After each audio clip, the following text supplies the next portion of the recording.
अस्सलाम वालेकुम viewers, welcome to foodies kitchen with Ayesha. उम्मीद है आप सब खैरियत से होंगे। तो आज हम बनाने जा रहे हैं बहुत यूनिक और सिंपल चॉकलेट गनाश, जो कि अक्सर ही हमारी रेसिपीज़ में हमें उसकी ज़रूरत होती है। तो मैंने सोचा क्यों ना आपको सिखा दिया जाए कि ये ना हो कि लोग सोच रहे हो पता नहीं ये क्या चीज़ है और ये कितनी महंगी मिलेगी या फिर घर में बनती है नहीं बनती।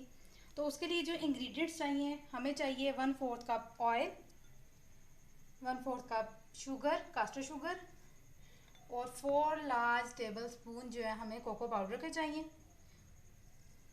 आपसे रिक्वेस्ट है कि हम फर्दर रेसिपी की तरफ चलें, इससे पहले मेरे चैनल को सब्सक्राइब करें, वीडियो को लाइक करें और फ्रेंड एंड फैमिली मेम्बर के साथ लाजमी शेयर करें। तो अब हम चलते हैं चॉकलेट गनाश बनाने के लिए।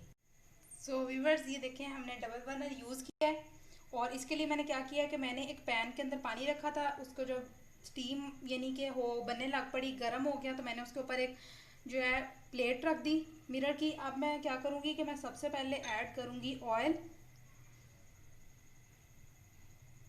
और इसी तरह मैंने ऐड कर देनी है अब शुगर,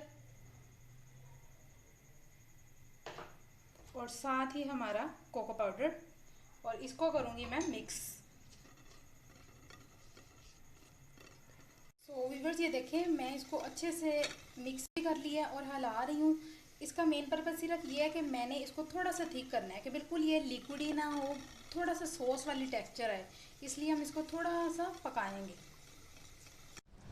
व्यूवर्स, ये देखें कितना प्यारा हमारा चॉकलेट गनाश जो है रेडी हो गया है और थिक भी हो गया सिरप के जैसा। अगर आपको लगे किसी स्टेज पे कि हमारा जो गनाश है वो थोड़ा सा पतला है, लिक्विडी है, तो आपने क्या करना है कि थोड़ा सा जो है ना इसके अंदर ऐड कर लेना है कोको पाउडर, और ये बिल्कुल सिरप वाले टेक्सचर देगा फिर।